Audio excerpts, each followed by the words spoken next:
I'm a hospital night shift maintenance tech.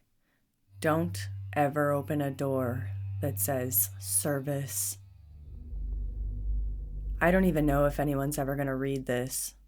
I'm just dumping it into notes because it's the only app that still opens right now, and the battery icon's been stuck at 18% for, I don't know, a while. Long enough that I'm starting to hate that number.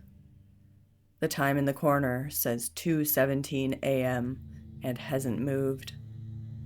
If this ever pops up on somebody's screen and it reads just like some guy falling apart, yeah, that's probably accurate. I'm not going to pretend like I've got this under control. But if you're the kind of person who wanders into stairwells with no signage just to see where they go, I need you to read this all the way through. And then I need you to not be that person. I work nights in the building maintenance at St. Albans Medical Center in Phoenix. Technically, my badge says Building Systems Technician 2, which sounds like I should have a lab coat, but in reality, I still plunge toilets and undram automatic doors. St. Albans is one of those hospitals you drive past on 7th Street near the 202 and don't really notice. Beige concrete, mirrored windows, sad little shrubs that die every summer and get replaced every winter. I'm 34. Wait, no. I had a birthday in June. 35. My brain keeps defaulting to 34 like it's trying to save me 1 year on the wear and tear. Night shift is unusually quiet. A couple nurses, one ER doc, a sleepy security guard. The building settles into this constant background noise. HVAC, ice machines, telemetry alarms, wheels on linoleum. It all turns into one low hum. You don't notice it until it stops. The night this started, I was covering for Kyle, who called out, quote-unquote, sick. But I'd bet a week's pay it was because the Coyotes had a late game, midnight to 8. I grabbed a cup of cafeteria coffee before they shut down at 11. It already tasted like the pot was on its second day. Around 1, my radio crackled. "Facilities, this is admitting," Rojas said. "We've got a flickering light in the old admin corridor. It's giving Mrs. Harvey a migraine." "Copy," I said. "I'll head up." The old admin corridor is the forgotten wing of the three that used to have HR and billing before they moved everything downstairs and half online. Now it's dusty records, empty offices, and people who don't want to be found. I grabbed a ladder, a spare 2x4 LED troffer, and my tool bag, logged it, and took the service elevator up. The doors opened onto a dim hallway. Motion sensor lights clicked up as I walked. Hoodie, scuffed boots, badge with a curling Happy 35 post-it. The bad light was easy to spot. One panel twitching, bright, dim, off, like it couldn't pick a setting. I set the ladder up, climbed, and popped the diffuser. The plenum above should have been a throatful of sound. Air handlers, duct noise. It was still. Colder, too. Just enough to raise the hair on my arm. The LED panel looked fine. Wiring solid, no heat marks. The sticker on the back, though. Lithonia Lighting, 2G7, 2x4 troffer, 4000K. We use 2 GTAs. I've written that model number so many times my hand could do it alone.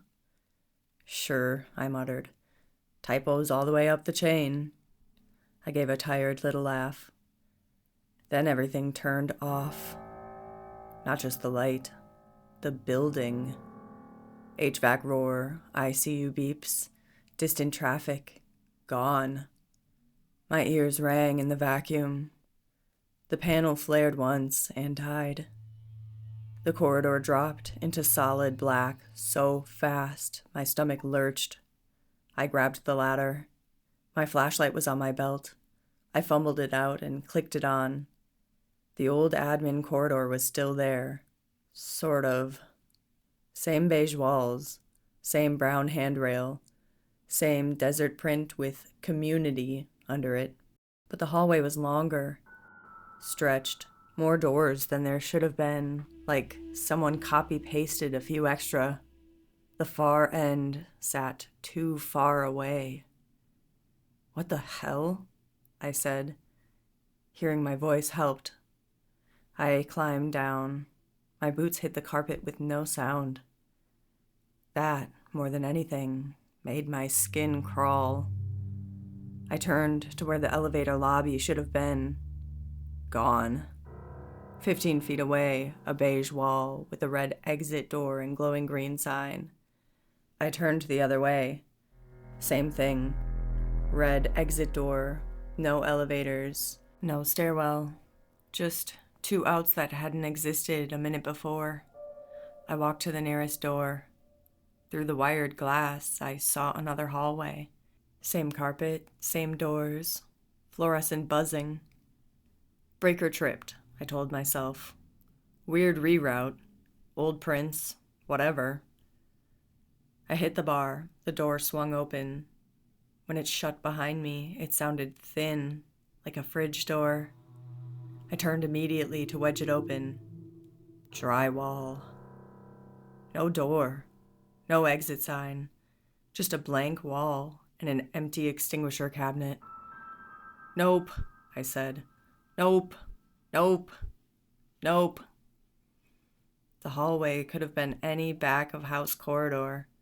Low pile carpet, handrails, metal doors, 317, 319, 321. The number plates leaned a little, like whoever stuck them on did it fast. I tried a handle. Locked. Another. Locked. The wall clocks were the same cheap black-rimmed model we use, but all of them showed 2:22, second hands frozen. My phone still said 2:17. I hit a T-junction with an overhead sign. I picked left. The smell shifted to faint chlorine, like a drained indoor pool. My footsteps made 0 sound. I stomped once. The silence stayed. "Hello?" I called. My voice echoed back a half a second late, slightly off pitch, like somebody was playing me back on bad speakers. I kept moving. The vending machine nook almost looked normal. Machine, round table, 3 stackable chairs, bulletin board with a flyer. Safety meeting Wednesday, 2 p.m. Mandatory. No date filled in. Behind the glass, chips, candy, soda, at first glance. Then the differences. Doritos. Doriets. Snickers. Snicker. Diet Coke. Cola Light. The Lay's logo with Lay's in all caps under it. The keypad was a single row of 0 to 9 instead of a grid. The bill slot was just featureless black. The lower panel hung open. Inside, the metal spirals were braided through each other in impossible loops. On the floor, 6 candy bars in a perfect circle, wrappers peeled back. The chocolate was scored with straight intersecting lines like a simple wiring diagram. I stepped back without realizing it until the table bumped my legs. My phone buzzed. I jumped hard enough to drop the flashlight. It hit the floor silently. Banner. Low battery. 20%. It had been at 60% when I left the shop. I know it had. Time. 2:17 a.m. "Okay," I said. "No, you're wrong." The machine's hum cut out. The lights above dimmed a notch. From farther down the hall, I heard a slow drag. Thick fabric on tile. Something heavy pulling itself. My mouth went desert dry. I snatched up the flashlight, flicked it off, and then on again by reflex. The beam swung down the corridor. At the edge of the light, something passed across the hall. Not a body, an absence. Light darkened where it moved, dimming the fluorescence beyond it. It slid sideways smoothly, then vanished around a corner, like a shadow jumping with no person to cast it. I turned the flashlight off without thinking. Some old lizard bit of my brain shrieked that the light made me too visible. The hum crept back. I didn't go see what it was. I walked the other way. The corridors kept changing. I passed through an unmarked doorway, and carpet became mottled linoleum. Walls turned glossy white. Old square fixtures buzzed overhead. Safety posters popped up. Work smart, wash your hands. Our customers, our family. With faces that blurred if I looked too long. A stretch where every door was closet 1, closet 3, closet 5, all locked. Around the 15th corner, I tried marking my path. I slid a torn piece of paper under a door, tied a strip of my blue lanyard around another handle. 3 lefts and a right later, I came to a door with the same lanyard tied on, same knot, same frayed ends. 4 faint streaks dragged in the paint beside it, ending in neat half-moon erasures. I left the lanyard. Moving it felt like messing with someone else's job. Eventually, the hallway blew open into that fake airport. Ceiling lost in shadow. Big square tiles under me in the pattern that almost looked like a city map. Endless rows of 4-seat clusters, vinyl too clean, bolted to the floor. Gate signs, A1, A3, A5, then B, then AA, AB, AC. Farther letters smeared. Big gray screens overhead glowed blank. Way across, a wall of glass. Outside, I said. Has to be. I walked toward it. It never got closer. No matter how many steps I took, the glass stayed the same distance away. Gates C7 and C8 passed me for the second, third time. My legs shook. I dropped into a chair. The vinyl didn't squeak. Beyond the glass, the world was more of the same. Gates, chairs, another glass wall, like mirrors misaligned. Then something huge moved across that repetition. Not a plane, a bulk, a negative space sliding along the concourse beyond. Wherever it went, the gray outside darkened, washed out, then darkened again. The glass vibrated in my spine. The blank screens glitched. For a second, a line of green pixels tried to spell something. GAT, maybe, but scrambled. I had to remind myself to breathe.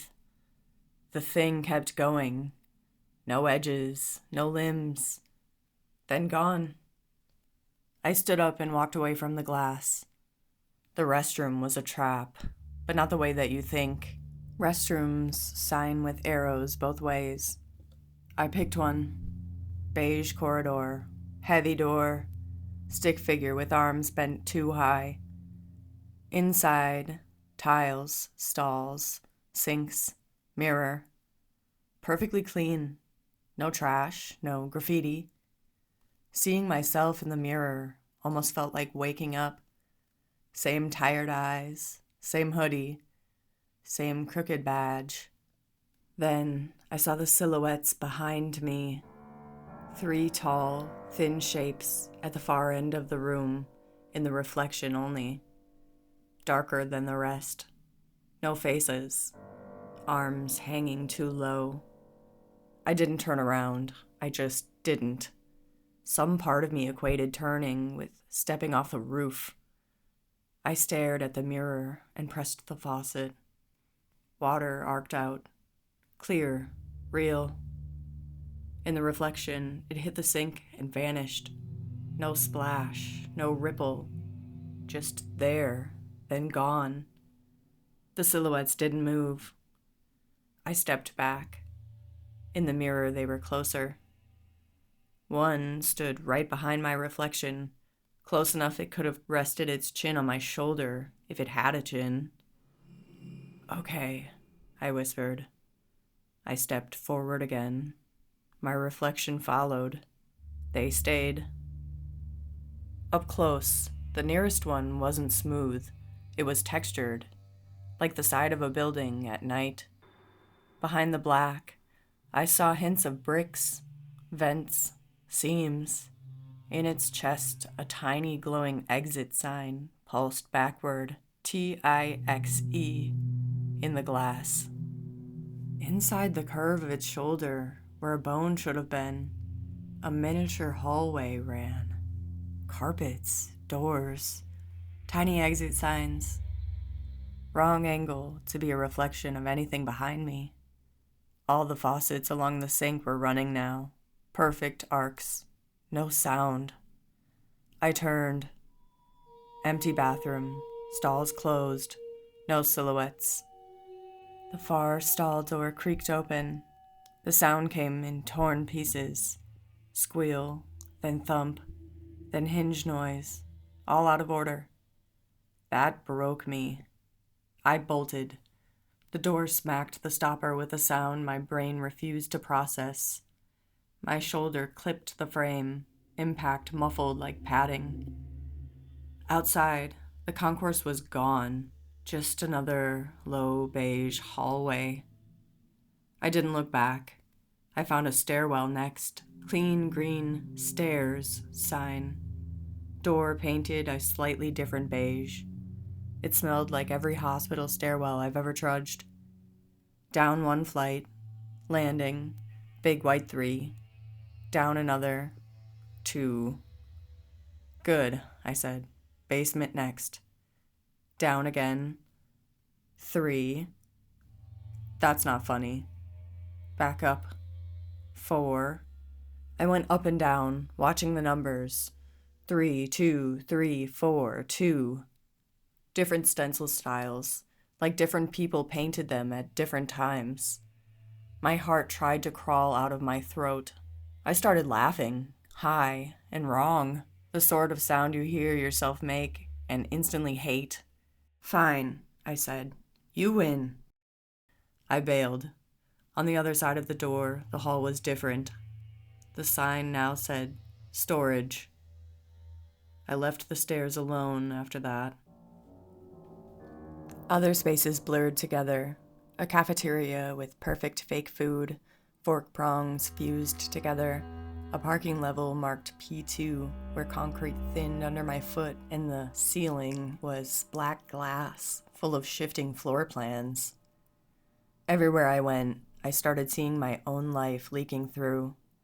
The strip of blue lanyard I'd tied on the door showed up on others. A weird ladder scuff from 3 West appeared on a wall I'd never seen.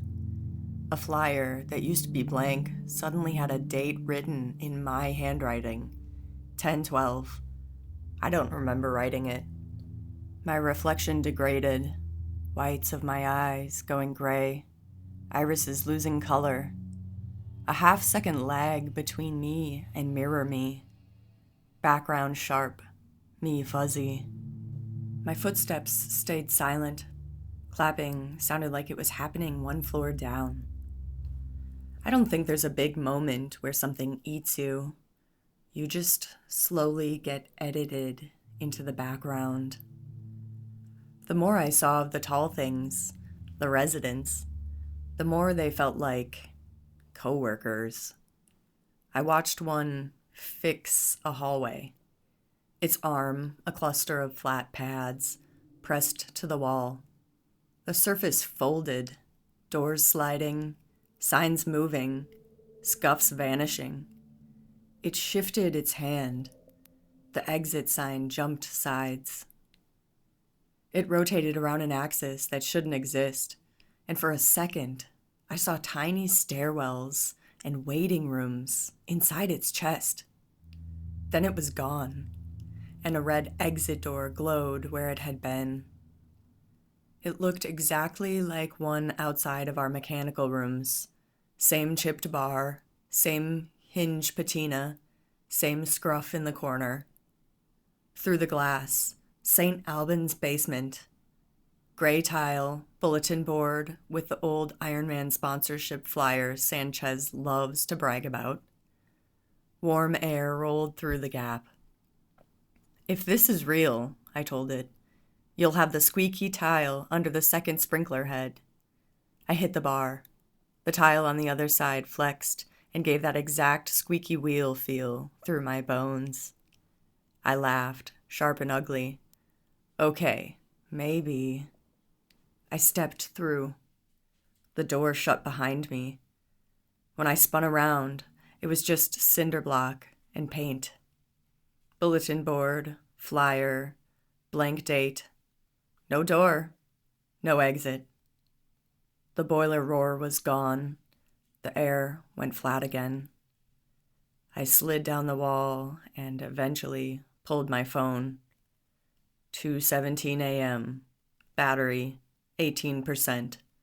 Wi-Fi, gasping at a bar, then nothing. I opened notes. I've walked until my legs ache, sat until my head swims, walked again. Time means nothing. My phone insists it's still 2:17. The lobby I'm in now has walls covered in black and white photos. Empty streets, overpasses, stairwells, loading docks. No people, no cars. In every photo, somewhere, a door. I've been playing a messed up Where's Waldo with them while I type. One is the old admin corridor. I can see the community print and the dent in the baseboard where Kyle dropped a tank and pretended he didn't. I'm 90% sure it's the same dent anyway. In that picture, the service door at the end is closed. There's a tall, narrow shadow behind the wired glass. The photo next to it is a stairwell landing with a painted 3. My shadow is there, mid-step, blurred, 1 foot off the ground. I don't remember anyone taking it. My battery icon hasn't moved, still 18%. Time still 2:17. The Wi-Fi symbol keeps flashing like it wants to show something, then gives up. Something's moving in the corridor outside. That same drag of heavy fabric and deeper groans, like metal under stress. The photo nearest the corner vibrate in their frames. I don't think the residents are hunting me. They're just doing whatever their version of a job is. Punching a clock somewhere I can't see. I'm the glitch. Feels like everything gets dumped on maintenance eventually, one way or another. Floors, walls, systems, people. We're the catch-all folder. If this note somehow leaks out, if whatever passes for network traffic in here spills into yours, maybe it'll help someone. If you work nights, if you've ever been last out of a building, if you ever walked down a back hallway and thought it felt a little too long or the air was too still, listen. When you see a door you've never seen before in a hallway you know by heart, don't open it just to see. When exit signs point in both ways to the same room numbers, turn around. Go toward noise. If you walk down a corridor and your footsteps don't make any sound at all, don't be a hero and take another step just to see. Look for your mess. The ladder scuff you made last winter, the coffee stain nobody cleaned, the burned out bulb you keep meaning to replace. If they're not there, if everything looks freshly installed and wrong, back up until the world looks worn again. If you find a vending machine where all the brand names are off by 1 letter, just keep walking. You don't need a bag of Doriots that badly, I promise. If you walk into a bathroom, every faucet's already running, and the water doesn't move when it hits the sink, get out. Don't check the mirror. Seriously, just don't. And if you ever see a tall, thin shadow at the end of a hallway that your eyes keep sliding off like a blind spot, don't call out to it for help, because it might hear you, and it might try to help in the only way it knows how, by making room. The air in this lobby is thicker now. The ceilings climbed higher. The corners are lost in shadow. Some of the photos have changed. One empty street now has a St. Albans sign way in the background. The hum in the walls is getting deeper.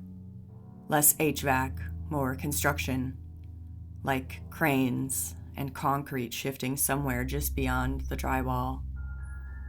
I know a little more now than when I first panicked at that exit door. Enough to maybe nudge things for whoever ignores all this and stumbles in anyway. A hallway that doesn't fold under your feet.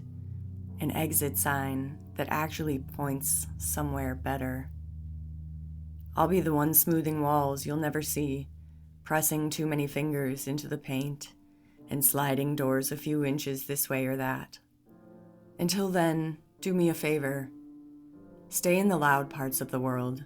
Doors slamming, carts squeaking, somebody complaining the coffee tastes like mud. That's the good stuff. That means you're still in the real layers. And if admitting calls you to 1 a.m. about a flickering light in a wing nobody uses anymore, grab a ladder if you have to. Just do me one favor and leave the door that says service alone. Let the headache light flicker. You can live with that.